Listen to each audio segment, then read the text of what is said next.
आना चाहूँगी, बात ये की जा रही है कि चीफ जस्टिस साहब ऐसे केस को कैसे सुन सकते हैं जिसमें उनके अपने इख्तियारात की बात हो रही है, कॉन्फ्लिक्ट ऑफ इंटरेस्ट इसमें आया है। आप अग्री करते हैं इस बात से? ये कमाल की बात है। क्या मतलब है कॉन्फ्लिक्ट ऑफ इंटरेस्ट?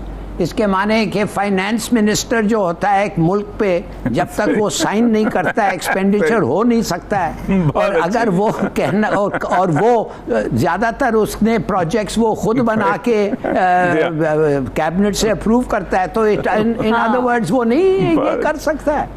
क्या बातें हो रही हैं? देखिए वो जो अगर हमारे साथ ये साहब हैं, मैं ये उनसे पूछना चाहता हूँ कि देखिए पहली बात तो ये है, लेट्स बी एब्सोल्युटली क्लियर, जो आदमी इतने बड़े ओहदे पे आता है, I mean selected and brought out of all the जजेस of Pakistan and lawyers to the post of chief justice, क्या उसको नहीं पता है मैटर ऑफ पब्लिक इंपॉर्टेंस क्या है? सही, क्या उसको आई मीन हम एक मिनट के लिए समझते हैं he can not distinguish between a matter of public importance और जो नहीं है? क्या he can not distinguish fundamental rights क्या है? बिल्कुल कर सकता है, कर रहा है। और इस पे कहना कि नहीं इसके साथ एक दो और जजेस को बिठा दें, क्यों?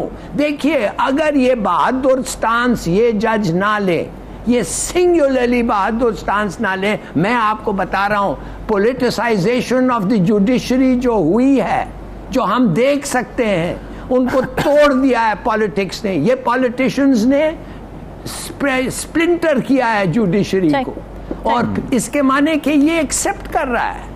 इन अदर वर्ड्स आप कह रहे हैं हाँ मेरा भी इख्तियार लेके बांट दो, तो फिर हम जाएंगे पीपीपी के पास, फलाने जज को अपॉइंट करो, फिर हम जाएंगे पीडीएम के पास, इसको लगा दो यार, तुम लोगों के पास इस वक्त तुम्हारी थोड़ी सी अक्सरियत है। ये कोई तरीका है? ये तो सिविल सर्विसेज में हो गया है, पीपीपी सेक्रेटरी, पीडीएम सेक्रेटरी, ऐसे बिल्कुल नहीं होना चाहिए, से अवॉइड करना चाहिए जी। और यह साहब दूसरे दफे जब कोई जज उठ के खड़ा रहेगा और कहेगा कि ये कॉन्स्टिट्यूशन के खिलाफ है, मसलन जैसे नहीं not to hold elections constitution के खिलाफ है, अगर वो खड़ा होके कहते ये नहीं कर सकते आईन के खिलाफ है, वो कहेंगे उसको याद है तुम्हें हमने उसका क्या हालत किया था, हमने कानून बदल के उससे पावर्स लेके उसके पावर्स को स्प्रेड डिफ्यूज करके हमने उसको खत्म किया, अब तुम फिर लड़ना चाहते हो हमारे से? बिल्कुल। This is not on, for God's sake. Hilali साहब, हम एक तरफ ये देख रहे थे कि चीफ जस्टिस साहब मामलात और डिफरेंसेस को ख़त्म करने के लिए मुलाकातें कर रहे थे। जस्टिस काजी फाइज़ ईसा साहब से भी उन्होंने मुलाकातें की, फिर उसके बाद उन्होंने एक ऐसा बेंच बना दिया जिसमें इख्तिलाफी नोट वाले जजेस शामिल नहीं। आपको लगता है मामला डी एस्केलेशन की तरफ जाते जाते अब वापस ना आ जाए दोबारा से? देखिए मैं इधर बैठ के ये नहीं कह सकता हूं कि क्यों एक जज जो एक बड़ा ब्रेव स्टांस लिया है कि वो कॉम्प्रोमाइज़ करना चाहता है उसके करेक्ट स्टांस पे, राइट स्टांस पे, मैं ये नहीं कहना चाहता इसलिए वो मिला। अगर मिला और अगर उससे उनकी आर्ग्यूमेंट और रैशनल थॉट्स को एक्सचेंज कर पाए तो ये बड़ी अच्छी बात है ना, कि you should always be able to exchange rational thoughts. मगर मैं नहीं समझता हूँ वो इसलिए मिला कि he wanted to give up या इसको किसी तरीके से जीत को अपने तरफ ले आए, नॉट एट ऑल।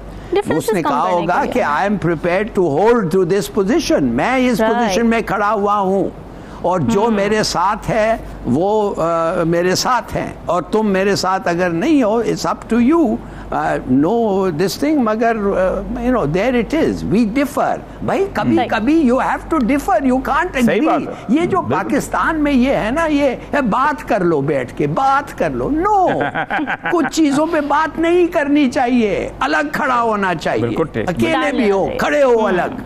हिलाली साहब, आयशा गौस पाशा साहिबा ने जब आज गुफ्तगू की थी तो उन्होंने ये कहा था कि जी हमारे पास मुख्तस बजट के अलावा इजाफी फ़ंड्स मौजूद नहीं हैं, और उन्होंने भी कहा था कि अगर हमने इजाफी फ़ंड्स फराहम किए तो IMF के प्रोग्राम से तजावुज़ होगा। आपको क्या लगता है ये बात कितनी जस्टिफाइड है और क्या ये सुप्रीम कोर्ट में भी सब्सटैंशिएट हो सकती है?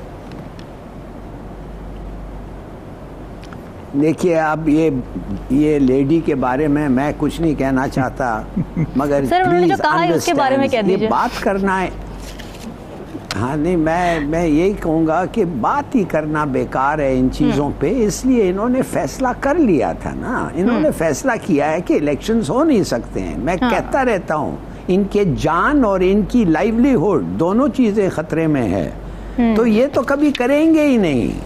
तो ये अनाउंस भी करना, मेरे ख्याल में अनाउंस उस चीज़ को कहें जब इन्होंने कोई ऐसी चीज़ कही जो लगता है इलेक्शंस के होल्ड करने के लिए ये कार्रवाई कर रहे हैं कुछ चीज़, वो ऐसा आपको मिलेगा नहीं। So it's all useless news. ये सब चीज़ प्रोजेक्ट इसलिए करना चाहते हैं, किसको नहीं पता था। आप तो ये IMF का सेगमेंट में आ नहीं रहे हैं, बिल्कुल ठीक है, हम ब्रोक हैं, इन्फ्लेशन है, रिकॉर्ड हाई, प्रोडक्शन रिकॉर्ड लो, अप्लायंस फैक्ट्रीज 40% बंद हो गए हैं, टेक्सटाइल क्लोजर्स हो रहे हैं, इंडस्ट्री अनएम्प्लॉयमेंट बढ़ रही है, 30% लोग इस क्राइसिस के पहले पॉवर्टी लाइन के बिलो थे, अब 42% of Pakistan is below the poverty line.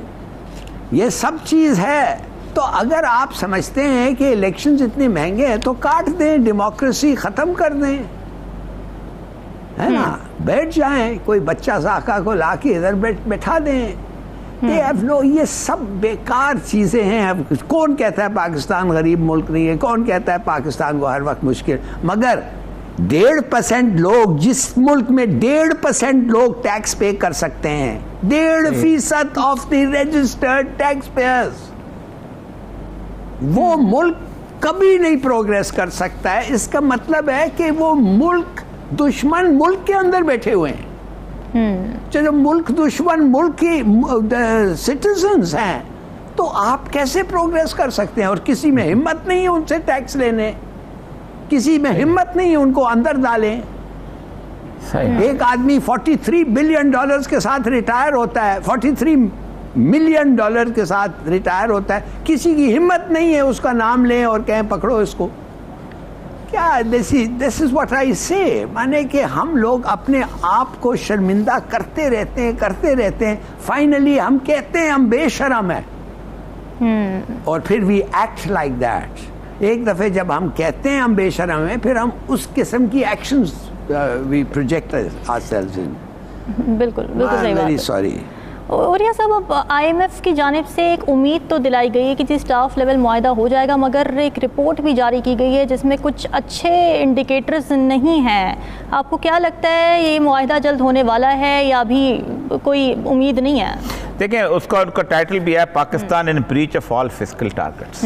वो कहते हैं किसी भी किस्म का कोई फिस्कल टारगेट जो है पाकिस्तान ने नहीं किया, और 1 साल पूरा मेरा 8 नेगोशिएशन वो कहते हैं IMF हमने किए हैं, और वो कहता ये है आप रिपोर्ट के पढ़ें, as a result of these poor indicators, gross public debt is shown 73.6% of the GDP by the end of the fiscal year.